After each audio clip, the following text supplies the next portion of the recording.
Κάνουμε μια βόλτα στο ιστορικό κέντρο του Σαλβαντόρ. Πώς φαίνεται? Είναι πάρα πολύ ωραία. Πραγματικά ακούω τύμπανα από μακριά. Εδώ είναι μια οδός έτσι ιστορικής σημασίας, αν θέλετε, με καλντερίνια. Πολύ παλιό, ας πούμε, το στυλ της αρχιτεκτονικής. Μάλιστα, μπορώ να πω κιόλας ότι εδώ φτάνουμε στην βιβλιοθήκη της Ιατρικής Σχολής του Πανεπιστημίου και μοιάζει πάρα πολύ με ελληνικό κτίριο. Και αυτό άγαλμα. Ναι, πραγματικά. Βέβαια, δεν ξέρω γιατί κανονικά εδώ πέρα τα κτίρια έχουν άλλο στυλ, άλλο ύφος αρχιτεκτονικής. Έτσι, ενδεχομένως να υπάρχει μια ιστορία πίσω από το συγκεκριμένο κτίριο που είναι ενδιαφέρουσα. Βέβαια, δεν θα την ανακαλύψουμε αυτή τη στιγμή. Θα συνεχίσουμε να περπατάμε προς το Λάργο του Πελορίνιου, που είναι ένα πολύ έτσι, γνωστό μέρος της πόλης. Αλλά προς το παρόν ρίχνουμε μια ματιά εδώ στα διακοσμητικά, τα αναμνηστικά που μπορεί κάποιος να αγοράσει εδώ σε αυτή την περιοχή. Εδώ έχει ενθύμια, ρούχα, όργανα μουσικής. Όργανα μουσικής είναι αυτά εδώ? Όχι. Είναι αυτά τα όργανα μουσικής που χρησιμοποιούν και στην καποέιρα σε μικρή εκδοχή. Εδώ βλέπουμε μπρελόκ, τσαντάκια, πάρα πολύ τέχνη επίσης. Να πούμε ότι εδώ είναι ένα μέρος με πολλούς καλλιτέχνες, ζωγράφους, μουσικούς. Υπάρχει έντονη παράδοση και με τη μουσική ασέ, όπως λέγεται, και καντόβε. Είναι μουσική της ας πούμε Αφρικής σε συνδυασμό με την Βραζιλία, φτιάχνοντας έναν συνδυασμό που ονομάζεται αφροβραζιλιανική ας πούμε κουλτούρα. Εδώ βλέπουμε ότι δεξιά και αριστερά είναι πολλά μαγαζάκια τα οποία έχουν πολύ παραπλήσιο στυλ. Η αρχιτεκτονική τους είναι αυτή της απικιοκρατίας των Πορτογάλων. Έπεσε. Εν τω μεταξύ φτάνουμε στο μέρος που είχαμε μείνει πριν από 4 χρόνια. Ναι, όντως. Αυτό το Κάζαντο Αμαρελίντου. Είχαμε μείνει εδώ πριν χρόνια. Έτσι έχει ένα στυλάκι ευρωπαϊκό το συγκεκριμένο γιατί ο ιδιοκτήτης είναι Γάλλος. Ναι, το θυμάμαι αυτό. Ναι. Επίσης εδώ κοντά έχει κάνει ο Μάικλ Τζάκσον το βίντεο κλιπ του. Έχει γυρίσει μερικές σκηνές από το βίντεο κλιπ They Don't Care About Us. Εκεί φτάνουμε τώρα. Νομίζω ότι θα έχει και μια μπάντα ακριβώς μπροστά από το κτίριο στο οποίο αναφέρεσαι και τους ακούω να παίζουν τύμπανα. Θα τους δούμε σε λίγο. Προς το παρόν όμως συνεχίζουμε να βλέπουμε κάποια μπλουζάκια. Εδώ βλέπουμε ότι το συγκεκριμένο λέει Ολοντούμ. Ολοντούμ είναι μια μπάντα από εδώ, πολύ γνωστή, που παίζει drums και έπαιζε drums και με τον Michael Jackson τότε. Είναι μια μπάντα με πολλή ιστορία. Εδώ υπάρχουν πολλές μπάντες, πολλά group μουσικά, τα οποία υπάρχουν για δεκαετίες και συνεχίζουν ας πούμε, την παράδοση την παλιά και το στυλ που είχαν. Ανακυκλώνοντας φυσικά τα μέλη, έρχονται νέα μέλη, φεύγουν συνταξιοδοτούνται τα παλαιότερα. Ναι, αυτά τα ρούχα και τους πίνακες φαντάζομαι κοιτάς τώρα βασικά. Τους πίνακες. Γιατί εδώ αυτός ο πίνακας αναπαριστά την Άνω Πόλη και την Κάτω Πόλη. Εδώ το ιστορικό κέντρο που βρισκόμαστε. Ελεβαντόρ Λασέρντα είναι το συγκεκριμένο ασανσέρο ανελκυστήρας τον οποίο μπορείς να ανέβεις εδώ στην παλιά πόλη που βρισκόμαστε αυτή τη στιγμή γιατί είμαστε αρκετά υπερυψωμένα. Από εδώ ακούγεται κάτι σαν βεντάλια. Δεν ξέρω, κάτι άκουσα, αλλά τελικά ενδεχομένως να ήταν ένας νεαρός με ένα πλαστικό μπουκάλι νερού. Να πούμε επίσης ότι δεν υπάρχουν πολλά σούπερ μάρκετ εδώ στο ιστορικό κέντρο κτλ. Γιατί μένουμε για 2 μέρες τώρα εδώ σε αυτή την περιοχή. Ψάχναμε σούπερ μάρκετ και είναι όλα μακριά. Ούτε γυμναστήριο να έχει εδώ κοντά. Είναι λίγο ας πούμε τουριστική περιοχή και όχι τόσο συνοικιακή. Δεν μπορεί να πεις δηλαδή ότι εδώ είναι ας πούμε μια συνηθισμένη γειτονιά που μένει κόσμος και κυκλοφορεί εδώ κλπ. Είναι περισσότερο το πρωί έτσι γεμάτη αγορά με κόσμο, μαγαζάκια, τουριστικά κλπ. Το βράδυ εστιατόρια, αλλά δεν είναι τόσο σπίτια ανθρώπων που μένουν εδώ. Να το λοιπόν, φτάνουμε στο μέρος το οποίο ανέφερε η Νίκη προηγουμένως με το βίντεο κλιπ του Michael Jackson. Εδώ το βράδυ έχει αρκετό κόσμο κατά τη διάρκεια τουλάχιστον της Παρασκευής και του Σαββάτου. Μας έχουν πει ότι τις καθημερινές είναι λίγο πιο ερημωμένο το μέρος και μπορεί να γίνει και επικίνδυνο. Εμείς πάντως κάναμε τις βόλτες μας το βράδυ. Ήταν πολύ, πολύ ζωντανά, πολύ όμορφα, τύπανα παντού, άνθρωποι που χόρευαν, υπέροχα και δεν νιώσαμε κανένα κίνδυνο. Μας είπαν να αποφεύγουμε τα στενάκια που είναι πολύ απομονωμένα απλά. Ναι, είναι καλύτερα εδώ στο ιστορικό κέντρο να κυκλοφορείς στις κεντρικές οδούς που έχουν και πολλή αστυνόμευση. Οπότε δεν θα έχεις και προβλήματα, έχουν και πολύ κόσμο, πολλούς τουρίστες. Αλλά δυστυχώς μας είπαν ότι υπάρχει αυτό το φαινόμενο. Πολλοί περιμένουν στα στενάκια για να σου αρπάξουν το κινητό, να κάνουν μικροκλοπές κλπ. Οπότε θέλει λίγο να εξομοιωθούν εδώ. Ο Μάικλ Τζάκσον. Ναι, εδώ λοιπόν, σε αυτή την περιοχή ακριβώς είχε γυριστεί το βίντεο κλιπ, ένα μέρος του βίντεο κλιπ, γιατί ξέρουμε ότι ένα άλλο είχε γυριστεί και στο Rio de Janeiro. Εδώ λοιπόν βλέπουμε μπροστά μας την Funda Sao Casa Jorge Amado. Το μπλε κτίριο. Ναι, και ακριβώς μπροστά έχουμε ανθρώπους που παίζουν τύμπανο αυτή τη στιγμή. Μπορούν να κάνουν και κάποιο βίντεο, λέει εδώ. Μπορείς να πληρώσεις και βγαίνεις φωτογραφία και βίντεο μαζί με τους ανθρώπους που παίζουν τύμπανο. Πάντως, πολύ ωραία περιοχή και πραγματικά αυτό που σου κάνει εντύπωση είναι ότι έχει διατηρηθεί πολύ αυτό το ύφος, το παλιό ύφος, το ιστορικό ύφος της πόλης από τότε. Δηλαδή έχουν φροντίσει οι άνθρωποι να διατηρήσουν την μορφή και την όψη της πόλης. Φυσικά φαντάζομαι ότι απαγορεύεται και δια νόμου να κάνεις κάποιο είδους παρέμβαση, επέμβαση μάλλον εδώ πέρα και να αλλάξεις στιλιστικά το ύφος.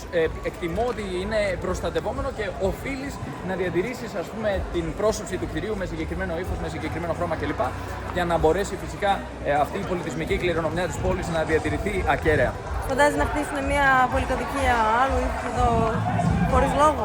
Αυτό. Η κοντομίνιουμ, πώς θα φανεί το μέρος? Δεν νομίζω ότι επιτρέπεται, νομίζω ότι θα υπάρξουν ποινές και θα απαιτήσουν να αλλάξεις φυσικά το κτίριο κλπ. Να μην το διατηρήσεις έτσι. Wow, πάρα πολύ. Ναός, μια εκκλησία. Είδαμε αρκετές εκκλησίες εδώ στο ιστορικό κέντρο. Πάρα πολύ επιβλητικές, όμορφες. Κάτω έχει καλντερίμι παντού. Η συγκεκριμένη εκκλησία ονομάζεται Igreja Nossa Senhora do Rosário dos Pretos. Είναι λοιπόν, έχει κάποια σχέση ενδεχομένως με την αφρικανική κουλτούρα, γιατί από το όνομα αυτό καταλαβαίνω, αλλά ενδεχομένως να μην τα γνωρίζω και τόσο καλά, γιατί προφανώς και εδώ πέρα η εκκλησία τους είναι η καθολική εκκλησία, αλλά ταυτόχρονα υπάρχουν και διάφορες, ας πούμε, να το πούμε, ομάδες, υποομάδες, παρακλάδια, οι οποίες έχουν κάποια σχέση με την αφρικανική καταγωγή και προέλευση εδώ των ανθρώπων. Να πούμε ότι ο λόγος που υπάρχουν τόσο πολλοί άνθρωποι αφρικανικής καταγωγής στο Σαλβαντόρ, στην Μπαΐα, είναι λίγο άσχημος, να το πούμε έτσι. Είναι αυτό το σκοτεινό κεφάλαιο της Βραζιλίας, όπου οι Πορτογάλοι έφεραν εκατομμύρια σκλάβους εδώ πέρα δια της βίας, γεμίζαν τα καράβια με σκλάβους από την Αφρική και τους φέρναν εδώ πέρα για να τους χρησιμοποιούν για κάθε λογής εργασία, χειρονακτική εργασία, φαγητά, χτίσιμο κλπ. Γιατί πρωταεξόδωσαν τους γηγενείς εδώ, τους ανθρώπους που κατοικούσαν στην Αμερική, ας πούμε, όπως την ονομάζουμε. Και ουσιαστικά αυτό που έγινε είναι ότι δεν τους φτάσανε. Δεν τους φτάσανε οι γηγενείς, φέρανε λοιπόν σκλάβους από την Αφρική και φυσικά κάποια στιγμή απελευθερώθηκαν οι σκλάβοι και στη συνέχεια μπόρεσαν, ας πούμε, να ορθοποδήσουν σιγά σιγά, αν και μπορούμε να πούμε ότι ποτέ οι άνθρωποι και οι απόγονοι αυτών δεν ορθοπόδησαν γιατί δεν είχαν ποτέ τη στήριξη του κράτους. Έτσι λοιπόν οι απόγονοι των σκλάβων ακόμη και σήμερα είναι σημαντικά φτωχότεροι από τους υπόλοιπους ανθρώπους. Υπάρχει έντονος συστημικός ρατσισμός στη Βραζιλία και δυστυχώς πάσχει πάρα πολύ σε αυτό το κομμάτι. Κλασικά λοιπόν οι λευκοί έχουν περισσότερα χρήματα από τους μαύρους μέχρι και σήμερα. Να πούμε επίσης ότι πολλοί δεν τα κατάφεραν να έρθουν. Δηλαδή φόρτωναν τα καράβια από την Αφρική με σκλάβους, τους βάζανε στα υπόγεια του πλοίου του καραβιού τότε. Περίπου το 50% επιβίωνε και λιγότερο. Και όταν έφταναν εδώ, τους βάζανε σε μέρια να κάνουν διάφορες εργασίες. Επειδή είχαν και μεγαλύτερη αντοχή στον ήλιο λόγω της μελανίνης, τους βάζανε να εργάζονται υπό άθλιες συνθήκες κάτω από τον ήλιο, κάτι που δεν είχαν αντέξει οι γηγενείς. Και γι' αυτό τους εξόντωσαν κιόλας σιγά σιγά. Ήταν και ο αριθμός έτσι, και μάλιστα να πούμε ότι στο τέλος δεν τους έφταναν ούτε οι σκλάβοι που έπαιρναν με τα καράβια από την Αφρική και σκαρφίστηκαν αυτόν τον πολύ έξυπνο τρόπο, ας πούμε, σατανικό βέβαια κιόλας, να εκτρέφουν σκλάβους, να χρησιμοποιούν ουσιαστικά τους σκλάβους που υπήρχαν ήδη εδώ για να γεννάνε σκλάβους και έτσι να έχουν διαρκώς μια ανανέωση των σκλάβων των προηγούμενων, κάτι που τους επέτρεπε ουσιαστικά να τους βάζουν να δουλεύουν ακόμα πιο σκληρά, με αποτέλεσμα πολλοί από αυτούς να χάνουν τη ζωή τους από πολύ νεαρή ηλικία ήδη, δηλαδή να ζουν μέχρι τα 16 ας πούμε και ήδη από τη χειρονακτική εργασία να μην αντέχουν άλλο και να χάνουν τη ζωή τους. Πολλές γυναίκες προσπαθούσαν να σκοτώσουν τον εαυτό τους, να αυτοκτονήσουν όταν έμεναν έγκυες, έτσι ώστε να μην βιώσει το παιδί τους τα ίδια με αυτές. Όπως και να έχει, αυτή εδώ είναι η Igreja do Santíssimo Sacramento do Passo, μια όμορφη εκκλησία για άλλη μια φορά μπροστά μας. Το ιστορικό κέντρο είναι γεμάτο με εκκλησίες και γεμάτο με τοιχογραφίες, με ζωγραφιές, με χρώματα. Τώρα ανεβαίνουμε πάλι. Προηγουμένως κατεβήκαμε και τώρα ανεβαίνουμε πάλι. Ξέρεις κάτι, θα έλεγα επειδή βλέπω ότι είναι ανοιχτή, μήπως είναι καλή ιδέα να πάμε να ρίξουμε μια ματιά και από μέσα. Και δεν πάμε. Αυτά είναι τα κορδελάκια επίσης μου κάνουν εντύπωση. Ναι, είναι κάποια κορδελάκια που τα πουλάνε οι ντόπιοι εδώ πέρα, κάποιοι πολιτές στον δρόμο. Πάμε να ανέβουμε λίγο, λογικά θα πάρει λίγη ώρα. Ναι, έχει πάρα πολλά σκαλπάτια. Λοιπόν, να πούμε ότι κάποιοι ντόπιοι πουλάνε αυτά τα βραχιολάκια και έχουν πάνω κάποια ονόματα, έχουν πάνω κάποιες ευχές και εσύ μετά πας και τα τοποθετείς αυτά πάνω σε μια περίφραξη. Και έτσι θα δείτε, άμα κάνετε μια βόλτα στην πόλη, ότι η περίφραξη, και τώρα φτάνουμε σε μία που είναι έτσι όντως, είναι γεμάτη με μικρά κορδελάκια πολύχρωμα, τα οποία λένε κάτι διαφορετικό το καθένα. Τώρα, εμείς δεν τα έχουμε κοιτάξει ακόμα για να πούμε ακριβώς ποιο είναι το μήνυμα του καθενός, αλλά μπορούμε να ρίξουμε μια ματιά τώρα να το κοιτάξουμε καλύτερα. Άμα έχεις αμαξίδιο, πώς ανεβαίνεις? Προφανώς πρέπει να έρθεις γύρω-γύρω, υπάρχει δρόμος. Εδώ, Ναι, βέβαια, γιατί δεν σε δω σκάλες. πραγματικά. Ναι. Ανεβήκαμε. Νομίζω είναι κλειστή όμως, δυστυχώς. Νομίζω η είσοδος είναι από δεξιά απλώς, αλλά ενδεχομένως να έχεις δίκιο. Ναι, εντάξει, δεν πειράζει. Την βλέπουμε από λίγο πιο κοντά. Αυτή ονομάζεται η γκρέζα του Σαντσίσιμου Σακραμέντου του Πάσου, δηλαδή η εκκλησία του Παναγίου Μυστηρίου. Να πούμε ότι είναι μια ιστορική εκκλησία, καθολική εκκλησία εδώ στο Σαλβαδόρ. Είναι χτισμένη τον 18ο αιώνα και τα χαρακτηριστικά της αρχιτεκτονικής της είναι ότι συνδυάζει μπαρόκ, στοιχεία μπαρόκ και ροκοκό. Διαβάσαμε κάτι ενδιαφέρον για τη συγκεκριμένη σκάλα. Έχει εμφανιστεί σε μια ταινία το 1962 που ονομάζεται Ο Πληρωτής Υποσχέσεων. Και βλέπουμε ότι όντως είναι ένα μέρος που πραγματικά αξίζει να τραβηχτεί βίντεο, έτσι δεν είναι, να προβληθεί. Τι λένε? Λένε όλα ότι είναι αναμνηστικό από το Bonfim της Μπαΐα. Το Bonfim είναι μια άλλη περιοχή με επίσης μια πολύ γνωστή εκκλησία, δεν είναι ακριβώς εδώ, είναι εκτός του ιστορικού κέντρου, αλλά είναι όλα το ίδιο τελικά. Εγώ είχα δει και κάποια που λέγανε διαφορετικά πραγματάκια. Τα συγκεκριμένα έχουν όλα διαφορετικό χρώμα, αλλά λένε το ίδιο πράγμα. Από εκεί βλέπω άλλη μια εκκλησία και μου αρέσουν πάρα πολύ τα σπιτάκια. Δηλαδή το ότι είναι το ένα πράσινο, το άλλο ροζ, το άλλο κίτρινο. Εντάξει, τώρα όχι, δεν βλέπω κίτρινο, αλλά πορτοκαλί. Τέλος πάντων, είναι πολύ συνηθισμένο. Βασικά, βλέπω στα δεξιά ένα κίτρινο. Να πούμε ότι είναι πολύ παραπλήσιο φυσικά το ύφος και στην Ρεσίφη. Συγκεκριμένα όχι στη Ρεσίφη, αλλά δίπλα στη Ρεσίφη. Πώς ονομάζεται? Στην Ολίντα. Είναι ένα χωριό εκεί δίπλα. Όχι χωριό, πόλη δίπλα στην Ρεσίφε, που ήταν επίσης στρατηγικής σημασίας για τους Ολλανδούς σε κάποια φάση, για τους Πορτογάλους αρχικά, μετά οι Ολλανδοί το πήραν κλπ.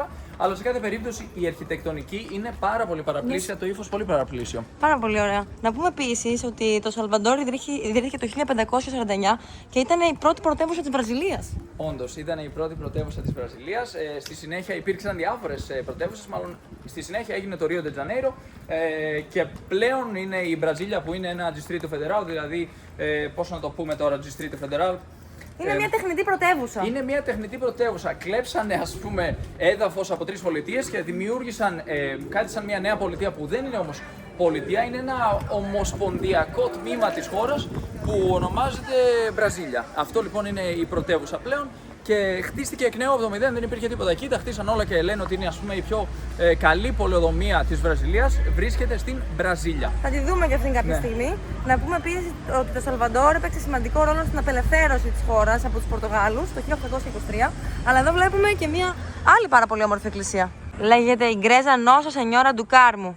Και ακριβώς από δίπλα έχει ένα σχολείο. Ναι, ένα δημοτικό σχολείο ονομάζεται Vivaldo da Costa Lima.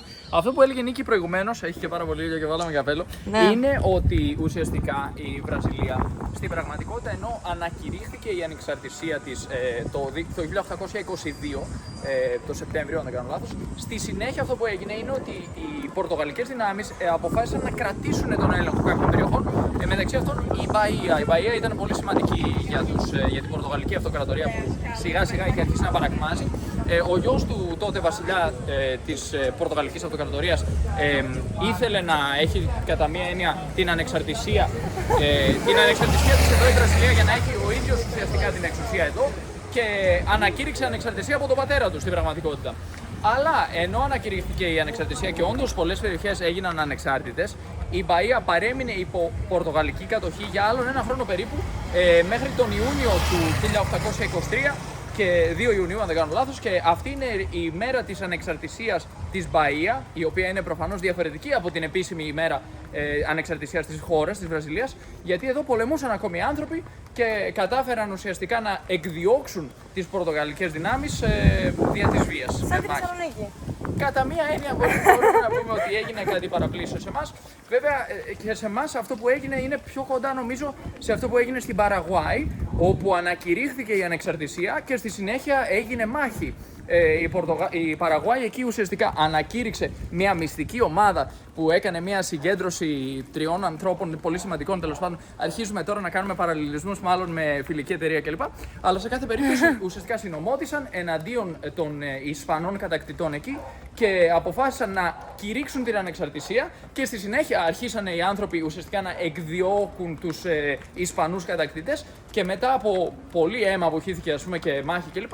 Κατάφεραν να τους διώξουν και να αποκτήσουν την ανεξαρτησία τους. Η Παραγουάη αυτά, έτσι. Εδώ πέρα ήταν, θα έλεγα, λιγότερο, ας πούμε, σοβαρά τα πράγματα, γιατί δεν υπήρξε τόσο έντονη, ας πούμε, μάχη, αν θέλετε, εκτός της Μπαΐα.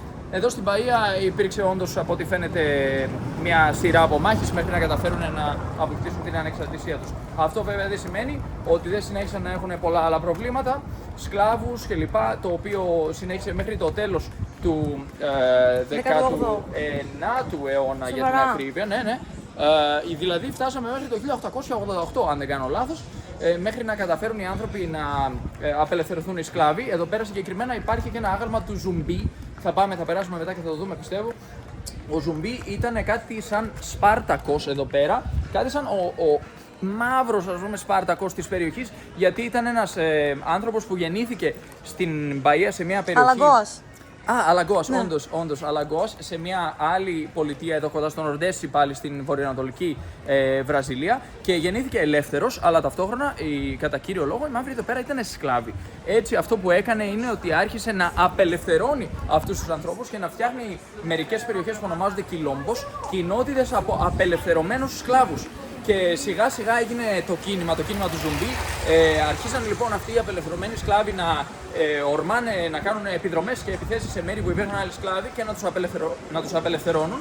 Και στη συνέχεια αυτοί να γίνονται μέλη της στρατιάς των απελευθερωτών των σκλάβων. Πολύ όμορφη ιστορία. Ωραίο, ναι. Ναι. Ο Ζουμπί, υπάρχει ένα άγαλμά του πιο πίσω στο ιστορικό κέντρο, θα περάσουμε μετά να το δούμε. Προς το παρόν κάνουμε ένα πολύ όμορφο tour. Εδώ είναι όλο ένα πολύ γραφικό μέρος που αρχίζει τώρα σιγά σιγά να μου θυμίζει και τη Σάντα Τερέζα για κάποιο λόγο, στο Ρίο ντε Τζανέιρο. Ναι, μια πολύ όμορφη περιοχή. Μόλις συναντήσαμε κάτι πολύ ενδιαφέρον. Είναι ένα τελεφερίκ το οποίο χτίστηκε το 1897.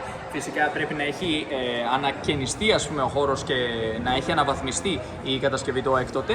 Βλέπουμε λοιπόν ότι υπάρχει δυνατότητα με ένα τελεφερίκ να κατέβεις κάτω στην νέα μοντέρνα πόλη, ας πούμε, γιατί εδώ βρισκόμαστε στην παλαιά πόλη. Κάτω λέγεται η κάτω πόλη, ουσιαστικά εδώ οι τόποι το αποκαλούν. Είναι ανοιχτό από την Δευτέρα μέχρι την Παρασκευή, από ό,τι φαίνεται. Δεν είναι σήμερα, δεν είναι τώρα ανοιχτό, αλλά ενδεχομένως κάποιος που θέλει να δει και τη θέα, ας πούμε, κατεβαίνοντας με το τελεφερίκ, να μπορεί να το κάνει. Διάβασα ότι υπάρχουν 4 συνολικά από αυτά τα τελεφερίκ εδώ στην πόλη. Πρώτη φορά το ακούω αυτό. Δεν ήξερα ότι υπάρχει τελεφερίκ. Στο Ρίο ντε Τζανέιρο υπάρχει τελεφερίκ για να ανέβουμε στο Πάο ντι Ασούκαρ, ένα πολύ όμορφο βουνό. Είναι πολύ κάθετο κιόλας και μου κάνει μεγάλη εντύπωση. Αλλά δεν ήξερα ότι υπάρχει στην Μπαΐα. Τώρα θέλω να ξανάρθω να μπω σε αυτό το τελεφερίκ. Κωνσταντίνε, ύψος, σου αρέσει το ύψος? Μ' αρέσει πάρα πολύ. Όσοι ξέρουν, με παρακολουθούν καιρό, ξέρουν ότι τρελαίνομαι για τα ύψη. Λοιπόν, να πούμε ότι πίσω μας αυτή τη στιγμή ένας άνθρωπος εργάζεται κάνοντας κάτι που ονομάζεται φλανελίνια. Εδώ είναι κάτι σαν παρκαδόρος του νόμου. Συνήθως κρατάνε ένα μικρό μπλουζάκι, πανάκι, κάτι τέτοιο, ναι, και φοράνε μια μπλούζα, ας πούμε, με νέον χρώμα, φωσφοριζέ, για να μπορέσει να καταλάβεις ότι αυτός ο άνθρωπος, ας πούμε, ασχολείται με αυτό το κομμάτι, με αυτή την εργασία. Εσύ έρχεσαι λοιπόν να παρκάρεις και έρχεται και σου λέει έλα βάλτε το εδώ, σε βοηθάει να παρκάρεις, και μετά περιμένει να του δώσεις κάποιο χαρτζηλίκι, ας πούμε, φεύγοντας, γιατί στο προσέχει κιόλας. Δηλαδή, όσο εσύ δεν το έχεις παρκάρει και του φύγεις, εξασφαλίζει κατά μία έννοια ότι δεν θα έρθει κάποιος να σπάσει το τζάμι και να σου κλέψει κάτι από μέσα. Ναι. Εμένα δεν μου αρέσει αυτή η δουλειά. Και λένε ότι κάποιοι μπορεί, ας πούμε, να το κάνουν και επίτηδες, άμα δεν τους πληρώσεις, σε βάζουν στο μάτι. Τώρα εντάξει, δεν ξέρω αν ισχύει. Φτάσαμε λοιπόν σε ένα από τα αγαπημένα μου σημεία της πόλης. Έχουμε καταπληκτική θέα μπροστά μας. Το λιμάνι, το Μερκάντο Μοντέλου. Αυτό το μνημείο που λέγεται Κρούς Καΐντα, ένας πεσμένος σταυρός δηλαδή. Και δεν φαίνεται καλά, αλλά κάπου εδώ είναι και ο ανελκυστήρας Λασέρντα. Ναι, αν κινηθούμε λίγο προς τα αριστερά θα το δούμε, γιατί βρίσκεται κρυμμένος πίσω από αυτά τα φυτά. Αν κοιτάξουμε όλο τώρα θα δούμε ότι υπάρχει ένας ανελκυστήρας ο οποίος μας ανεβάζει από την παλιά πόλη, από την κάτω πόλη μάλλον στην παλιά πόλη. Εδώ το αστείο είναι η παλιά πόλη είναι πάνω και η νέα πόλη είναι κάτω. Είναι λίγο περίεργο να σκεφτούμε. Αλλά ναι, το ενδιαφέρον είναι ότι αυτός ο ανελκυστήρας μέσα σε λίγα δευτερόλεπτα σε ανεβάζει 72 μέτρα εδώ στην παλιά πόλη. Εγώ προσωπικά, να πω την αλήθεια, αυτά τα κτίρια ακριβώς από κάτω δεν μου αρέσουν πολύ. Τα θεωρώ λίγο παλιά. Νομίζω ότι χρειάζεται λίγη δουλειά εδώ από πλευράς του Δήμου να γίνει μια, ας πούμε, αναπαλαίωση. Δεν ξέρω πώς θα το χαρακτηρίσω. Μια ανακαίνιση. Τι είναι, κρουαζιερόπλοιο μάλλον είναι αυτό που ακούσαμε, φαντάζομαι. Δεν το βλέπουμε βέβαια αυτή τη στιγμή, είναι κρυμμένο πίσω από τα κτίρια. Ναι, γιατί βλέπετε ότι εντάξει, αυτή τη στιγμή χτίζονται κάποια κτίρια κλπ. Αλλά κάποια είναι λίγο έτσι. Εγκαταλειμμένα. Όχι ακριβώς εγκαταλειμμένα, αλλά ένα βαψιματάκι θα το θέλανε νομίζω. Εντάξει, πάντως η Αθήνα είναι καταπληκτική με τη θάλασσα και το μνημείο είναι αρκετά ενδιαφέρον. Και γενικότερα όλο το ιστορικό κέντρο σου αφήνει μια πολύ ευχάριστη διάθεση. Και τώρα φτάσαμε στο Παλάσιο Χιου Μπράνκου. Παλάτι δηλαδή, έτσι. Ναι, ακριβώς. Ήταν η κατοικία του κυβερνήτη της Μπαΐα εδώ. Χτίστηκε το 1919. Χρησιμεύει λοιπόν ως την κυβερνητική του κατοικία και την έδρα του. Πλέον είναι πολιτιστικός χώρος και αξιοθέατο. Βλέπουμε λοιπόν ότι είναι ένα πολύ επιπληκτικό κτίριο που βρίσκεται ακριβώς δίπλα στον Ελεβαδόρ Λασέρδα, που είναι εκείνο το ασανσέρ, ο ανελκυστήρας που αναφέραμε προηγουμένως. Δίπλα στο παλάτι λοιπόν βρίσκεται ο ανελκυστήρας. Τώρα μπορούμε να τον δούμε λίγο καλύτερα. Και την υπέροχη θέα για άλλη μια φορά. Και εκείνο και τι είναι? Είναι το οχυρό του Σαν Μαρσέλου, του Αγίου Μαρσέλου, που χτίστηκε το 1624 από τους Πορτογάλους και ήταν ένα από τα οχυρά ουσιαστικά, γιατί εδώ είχαν στήσει πολλές οχυρώσεις στις ακτές οι Πορτογάλοι για να προστατεύονται από εχθρούς που μπορεί να ερχόντουσαν. Ποιος ξέρει, ενδεχομένως Ολλανδούς, Ισπανούς, είχαν έντονες εδώ διαμάχες προφανώς αυτές οι αυτοκρατορίες μεταξύ τους για αυτές τις αποικίες που είχαν στήσει εδώ πέρα στη Λατινική Αμερική. Δες εδώ. Και ένα ωραίο γκράφιτι βλέπω σε ένα κτίριο. Ναι, μοιάζει με έναν γηγενή ο οποίος κρατάει ένα φυτό. Μου φαίνεται λίγο περίεργο, δεν καταλαβαίνω ακριβώς τι είναι. Είναι σαν να πετάει ο άνθρωπος και βλέπουμε ότι όντως κάποια κτίρια χτίζονται δίπλα του, αναστηλώνονται κλπ. Μπροστά μας πραγματικά απίστευτη θέα. Μερκάτο μοντέλο. Από πίσω λοιπόν το λιμάνι, το χειρό στο βάθος και η μαρίνα στο αριστερό χέρι. Και αυτό είναι το Μερκάτο, ο ανελκυστήρας Ελεβαδόρ Λασέρδα. 72 μέτρα ύψος λοιπόν. Κοστίζει περίπου, πόσο να πούμε, 20 λεπτά του ευρώ πλέον, ενώ παλαιότερα ήταν το 1 πέμπτο. Ήταν πολύ λιγότερο, 4 cents κάπου εκεί, και πλέον οι ντόπιοι είπανε καλά, πενταπλασιάστηκε η τιμή. Για μας προφανώς φαίνεται πολύ χαμηλή και για τους ίδιους, αλλά λένε καλά γιατί το πενταπλασιάζεται. Μόλις πήραμε μια δροσιστική καρύδα. Κάθε μέρα νομίζω πίνουμε και από μία τουλάχιστον. Γύρω στο 1 ευρώ και 20 λεπτά, κοστίζει ένα 30 κάπου εκεί. Τσιπημένη. Η συγκεκριμένη είναι όντως τσιπημένη. 8 ρεάλ, συνήθως 7 την βρίσκουμε εδώ πέρα, σε κάποια μέρη 5 και σε κάποια μέρη 4. Να πω την αλήθεια ότι η αλήθεια είναι ότι όσο κατεβαίνεις προς τα κάτω στην Βραζιλία, ανεβαίνουν και οι τιμές.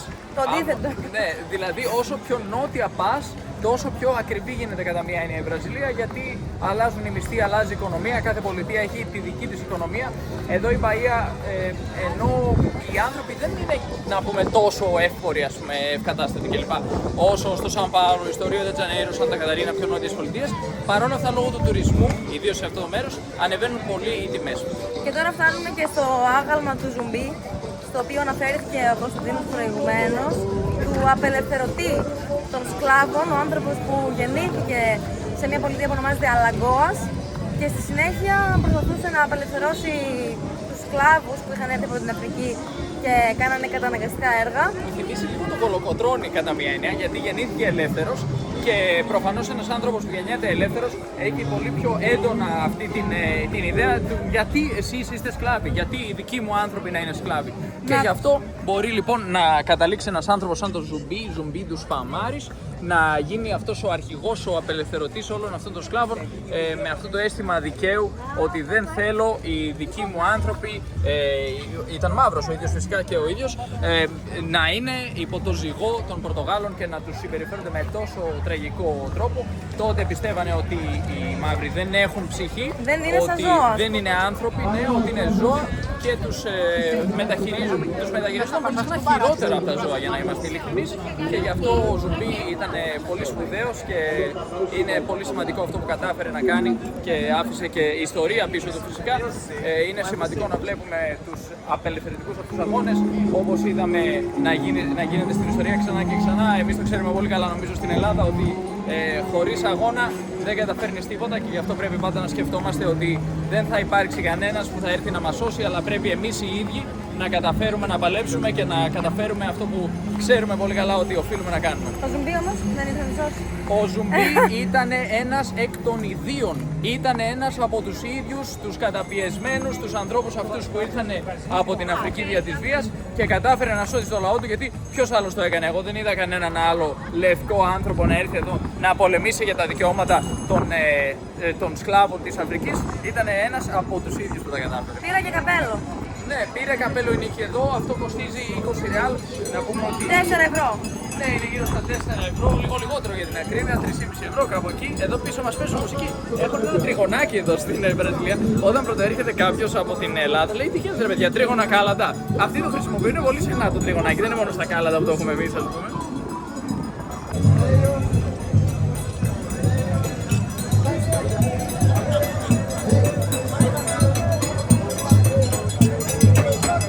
Τριγωνάκι, ακορντεόν και τύμπανα. Χαμός! Μπύρες,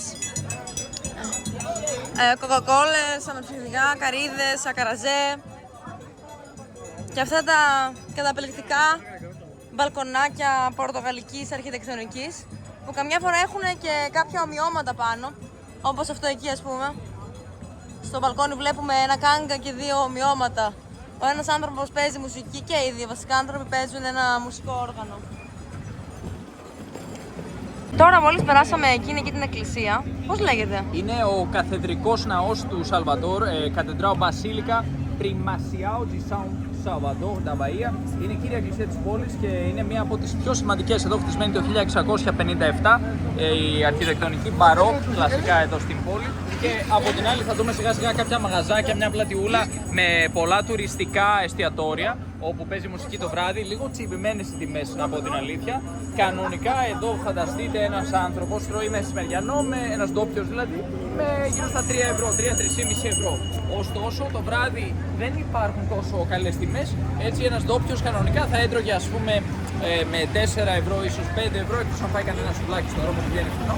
Αλλά αυτά εδώ τα εστιατόρια που περνάμε αυτή τη στιγμή έχουν πιάτα που κοστίζουν ας πούμε 15-20 ευρώ, δηλαδή είναι αρκετά μεγάλη διαφορά γιατί είναι γεμάτα κυρίως με τουρίστες από Ευρώπη και Αμερική που τους φαίνονται φυσιολογικές τιμές και έτσι οι μαγαζάτρες εδώ έχουν ανεβάσει πολύ τις τιμές και δεν το καταλαβαίνει ο κόσμος ότι είναι τόσο ακριβά.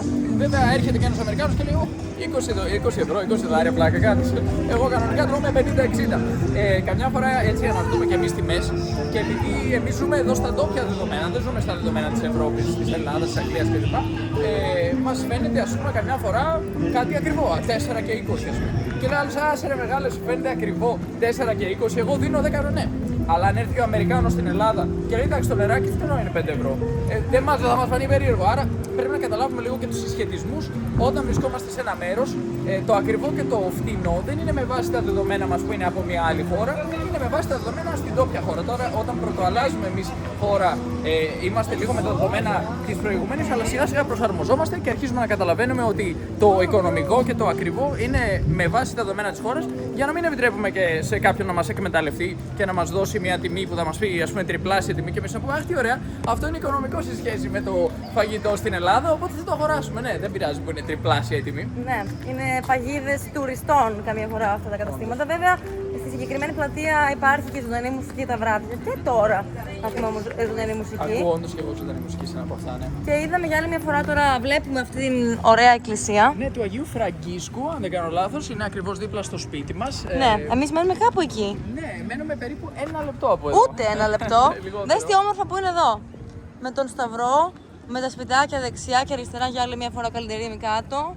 Ακόμα και τα περιστέρια το απολαμβάνουν και ελπίζουμε να το απολαύσετε και εσείς αυτό το tour που κάναμε σήμερα.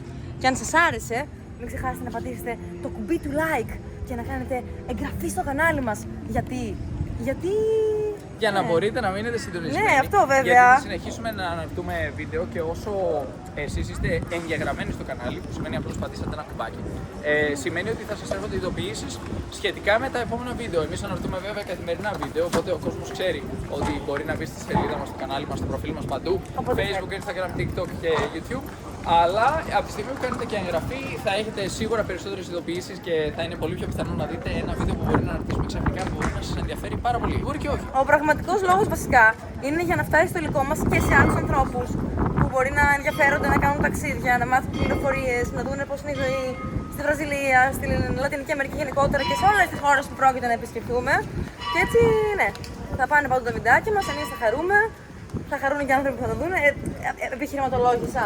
Βασικά, κατά Όχι. μία έννοια, μπορεί κάποιο να πει ότι είναι μία μορφή να μα στηρίξει κάποιο εφόσον επιθυμεί να το κάνει από τη στιγμή που του άρεσε το συγκεκριμένο βίντεο, το οποίο προφανώς δεν είχε κανένα κόστος. Άρα, αν θέλει κάποιο να μα στηρίξει και να μα πει ένα ευχαριστώ εφόσον βρήκε κάποια αξία στο συγκεκριμένο βίντεο, μπορεί να το κάνει κάνοντα μία εγγραφή Είναι και δωρεάν. αφήνοντα ένα σχολιάκι. Είναι δωρεάν καταρχάς, να αρχίσουμε από εκεί.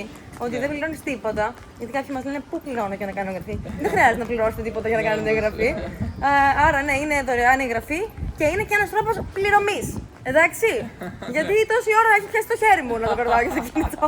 Τέλος πάντων, σας αφήνουμε εδώ γιατί πηγαίνουμε στο σπίτι. Με αυτήν την όμορφη εικόνα των καλωδίων και του άσπρου τείχου που έχει ξεφτύσει και αυτού του καφέ γκράφιτι. Ναι, είναι το νέο ύφος της πόλης, το οποίο βλέπουμε ότι συνδυάζεται με το παλιό ιστορικό κέντρο που μόλις φύγαμε και αφήσαμε πίσω μας. Εδώ λοιπόν η εξέλιξη, κινούμαστε προς το μέλλον. Ταραν! Γεια σας, παιδιά, καλή συνέχεια.